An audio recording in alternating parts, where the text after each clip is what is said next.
이수원 TV입니다. 코로나 확진자가 기하급수적으로 늘어나고 있습니다. 지난 28일 오후 4시 기준 확진자가 2,337명, 사망 13명, 격리해지 27명, 검사 진행 3237명으로 나타났습니다. 눈뜨고 나면 불어나는 추세로 세계 2위 감염국 나라입니다. 거기다 이제는 의료체계 붕괴 우려까지 나오고 있습니다. 애초 문재인 대통령은 코로나 대응에 대한 정확한 답을 내놓은 바 있습니다. 지난달 28일 과할 정도의 선제 조치를 밝혔습니다. 과거 박원순 서울시장도 메르스 사태 때 늑장보다 과잉 대응이 낫다고 밝힌 바도 있습니다. 아니 그렇게 답을 내놓고도 지금 어떤 상황입니까? 과할 정도의 대응은 중국인에 대한 입국 금지야 말로 과할 정도의 대응이 아니었나 생각해 봅니다. 어제 문 대통령은 중국인 입국 금지가 실익이 없다는 말을 전한 것 같습니다.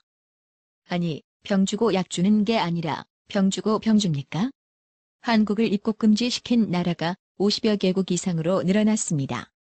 세계 다른 나라들은 한국을 입국 금지시키는데 정작 코로나 확진자 및 사망자 세계 1위 중국에 대해 한국은 입국 금지 안 시킨다는 게 입인지 결장인지 분간이 가는 상황입니다. 한국보다 확진자, 사망자가 적은 나라들의 한국인 입국 금지가 바보들의 행동입니까? 정작 바보들은 문정부와 문정부의 탄생에 기여한 국민들이라고 봅니다.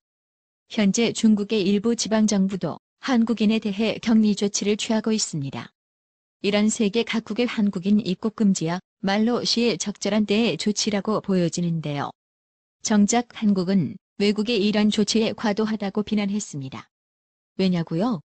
중국인 입국 금지로 초동대처 실패를 했더라도 국내 불안 요인을 제거하는 게 우선 아닌가요? 되레 외국의 이런 움직임에 과도하다고 한 문정부야 말로 과할 정도의 막말 아닌가요? 엉뚱한 곳에 과할 정도의 대응을 하는 것으로 뺨 맞고 한강 가서 분풀이 하는 건가요? 하긴 2017년 중국을 국빈 방문 중인 문재인 대통령을 취재하기 위해 따라다니던 청와대 기자가 경호 요원에게 폭행당한 일도 있습니다. 거기다 더 우려스런 목소리가 나오고 있습니다. 의료체계 붕괴 목소리입니다. 대한병원협회는 코로나 확산으로 어려움에 처한 대구, 경북 지역 병원들을 긴급 지원하고 의료체계 붕괴를 막기 위해 대구를 방문, 긴급대책 마련에 나섰습니다.